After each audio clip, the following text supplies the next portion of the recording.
Halo pejuang sekolah kedinasan dan CPNS, selamat datang di channel tutor kedinasan. Pada pertemuan pertama kali ini kita belum membahas mengenai materi SKD ya, karena kita akan mulai membahas mengenai sistem pengenalan SKD ya. Jadi buat teman-teman yang belum tahu bagaimana sistem seleksi SKD ini, wajib nonton dari awal hingga akhir supaya teman-teman bisa mengatur strategi untuk menghadapi seleksi kemampuan dasar ya. Jadi silakan disimak dari videonya dari awal hingga akhir, jadi teman-teman paham apa itu SKD ya. Sebelum kita mulai pembahasan pada pertemuan pertama ini, ada baiknya teman-teman pejuang sekolah kedinasan di subscribe dulu, like, dan nyalakan lonceng notifikasinya supaya jika tim tutor kedinasan mengupload video-video pembelajaran terbaru, teman-teman langsung tahu ya. Dan jangan lupa di-share ke seluruh teman-teman pejuang sekolah kedinasan lainnya supaya lebih bermanfaat untuk orang banyak. Baiklah, buat teman-teman pejuang sekolah kedinasan yang belum mengetahui apa itu SKD, SKD merupakan singkatan dari Seleksi Kemampuan Dasar, yang merupakan tes lanjutan bagi pelamar sekolah kedinasan dan CPNS yang dinyatakan lolos seleksi administrasi. Jadi yang perlu kita ketahui ini, SKD ini adalah tahap lanjutannya setelah kita lolos seleksi administrasi. Seleksi administrasi ini sendiri yang terdiri dari kita di saat kita mengupload berkas-berkas ke persyaratan sesuai instansi yang kita lamar, seperti misalnya contohnya ijazah kelulusan SLTA, KTP, nomor NIK, dan itu masih banyak lagi ya. Itu nanti akan kita isi di laman SSCASN. Nah, jika kita dinyatakan lolos seleksi administrasi, kita bakal melaksanakan seleksi kemampuan dasar. Setelah kita lolos seleksi kemampuan dasar berdasarkan pemeringkatan hasil SKD dengan nilai terbesar, kita akan melanjutkan ke tahap SKB.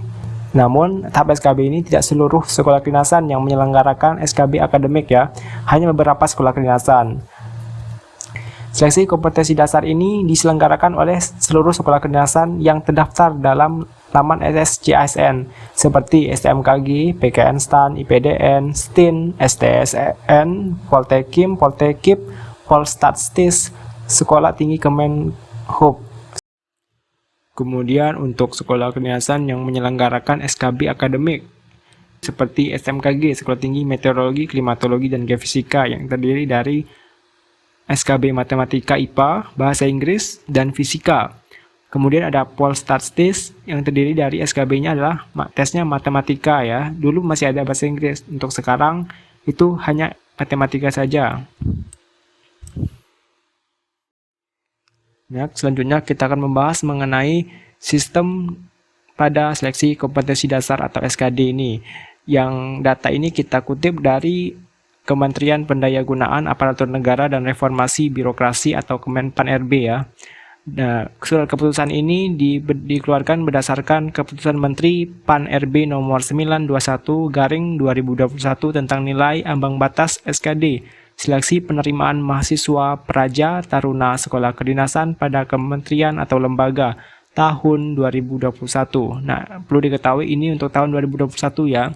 Nah, kita langsung saja kita bahas untuk nilai ambang batas pada SKD ya.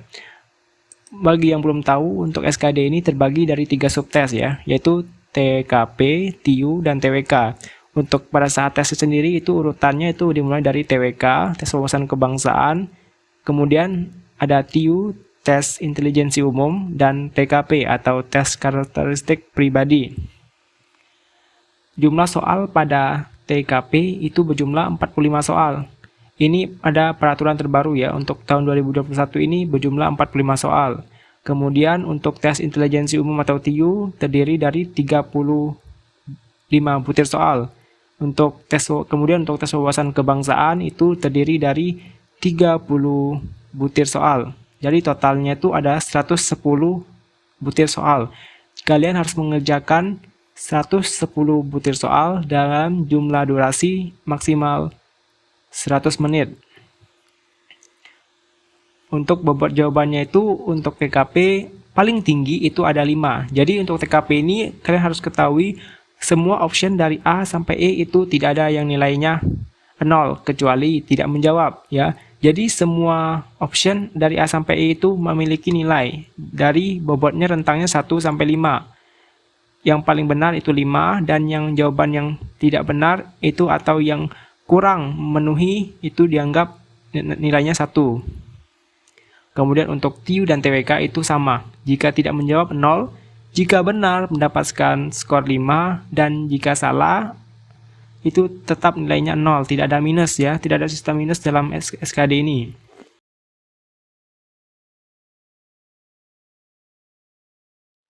Selanjutnya untuk nilai ambang batas atau passing grade untuk tes karakteristik pribadi atau TKP ini yaitu minimal 156. Jadi nilai peserta tidak boleh kurang dari 156. Kemudian untuk TIU itu nilai ambang batasnya adalah 80. Jadi peserta tidak boleh mendapatkan nilai TIU kurang dari 80. Selanjutnya untuk tes wawasan kebangsaan, passing grade atau nilai ambang batasnya itu adalah sebesar 65. Jadi tidak boleh kurang dari 65 nilainya. Pengecualian nilai ambang batas bagi peserta dari daerah afirmasi, seperti nilai kumulatif SKD paling rendah 281. Ini untuk daerah afirmasi ya. Kemudian 2 untuk nilai TIU paling rendah 55. Ini hanya berlaku untuk daerah afirmasi. Untuk umum itu tetap menggunakan tabel ini ya, tabel ini sebagai acuan, kecuali nilai untuk daerah afirmasi, nilai TIU paling rendah 55. Nah, selanjutnya kita akan membahas mengenai kelulusan, sistem kelulusan dari SKD ini, karena banyak sekali ya para pejuang sekolah kedinasan, terutama buat yang baru lulus SMA ini mungkin belum tahu mengenai sistem SKD. Mereka itu hanya sekedar ikut-ikutan tes tanpa tahu bagaimana sistem proses penilaian dari SKD ini. Ini cukup, menurut kakak ini cukup bahaya ya bagi yang baru pertama kali tes tentunya ya. Jadi kalian harus tahu dulu, kamu bakal lulus SKD itu jika memenuhi passing grade dari setiap subtes. Jadi kalian harus memenuhi ketiga subtes ini passing grade-nya ya, untuk nilainya. Kalian harus memenuhi. Seperti untuk tes wawasan kebangsaan atau TWK ini kan passing grade-nya adalah 65 atau nilai ambang batasnya 65. Jadi otomatis kalian tidak boleh mendapatkan nilai kurang dari 65. Kalian mendapatkan nilai 60 saja itu otomatis kalian gagal ya. Itu otomatis kalian benar-benar tidak bisa melanjutkan ke tahap selanjutnya. Jadi untuk TWK ini sendiri kamu harus menjawab benar minimal 13 soal untuk memenuhi passing grade senilai 65 dari 30 soal. Jadi untuk dari jumlah total 30 soal ini kamu harus menjawab benar minimal 13 soal supaya kamu aman ya, mendapatkan nilai sebesar 65. Kemudian untuk tes intelijensi umum atau TIU dengan nilai ambang batas sebesar 80. Otomatis kamu harus menjawab minimal benar 16 soal dari total 35 soal. Supaya kamu aman, kamu harus menjawab minimal benar 16 soal ya, ingat 16 soal. Kemudian untuk tes karakteristik pribadi atau TKP dengan passing grade atau nilai ambang batas sebesar 156 atau 156, otomatis kamu harus menjawab benar minimal 29 soal. Ini hanya patokan saja, jika kalian ingin aman seaman-amannya untuk TKP mendapatkan skor 156, minimal kalian harus menjawab 29 soal dari 45 soal. Nah, selanjutnya ada banyak yang beranggapan nih, jika hanya memenuhi satu saja subtes ini, tapi ada salah satu yang tidak memenuhi itu lulus. Itu anggapan itu salah ya, banyak ya dari siswa bimbel kakak yang bertanya seperti ini. Jadi kamu lulus harus memenuhi ketiga-tiganya. Jadi untuk PGTWK, PGTIU, PGTKP, kalian harus memenuhi ketiga-tiganya. Jadi misal ada salah satu saja dari subtes ini kalian tidak memenuhi, otomatis benar-benar kalian itu gagal ya, dianggap tidak memenuhi. Percuma nilai kalian untuk misalnya TIU-nya itu benar semua, 35 soal, nilainya sempurna. Untuk TWK nilainya sempurna, tapi TKP kalian 155, itu otomatis kalian tidak memenuhi, percuma. Jadi itulah strategi yang harus diatur dalam SKD ini. Kalian harus benar-benar mengatur strategi agar ketiga-tiganya ini aman, melewati ambang batas ya. Jadi kalian harus memenuhi keseluruhan dari ambang batas ini. Jangan sampai ada salah satu saja subtes yang tidak memenuhi passing grade atau nilai ambang batasnya. Nah, kemudian meskipun lulus ambang batas, belum tentu bisa melanjutkan ke tahap seleksi selanjutnya. Kenapa? Ya, karena masih ada proses perankingan SKD dengan kuota 3 kali jumlah formasi kebutuhan setiap instansi. Jadi setiap sekolah kedinasan itu masing-masing instansi mempunyai kuota formasi yang berbeda-beda ya. Itu dan setiap tahunnya pun pasti berubah-ubah, tidak menentu. Jadi untuk yang tahun depan itu mungkin akan diupdate menjelang pembukaan pendaftaran. Tapi untuk jumlah perankingannya itu kemungkinan masih 3 kali jumlah formasi. Nah, namun mungkin masih bisa berubah ya, tergantung ketentuan pusat, pemerintah pusat. Jika kita berpatokan pada tahun ini, itu adalah perankingannya itu adalah dengan 3 kali jumlah formasi kebutuhan. Misalnya nih ya, kita beri saja contoh. Untuk kuota akhir kebutuhan mahasiswa dari instansi A sebanyak 30 orang. Maka yang akan lulus perankingan SKD sebanyak 60 orang. Dari total tadi 30 orang dikali 3 formasi. 3 formasi jadi total 60 orang. Dari nilai SKD terbesar.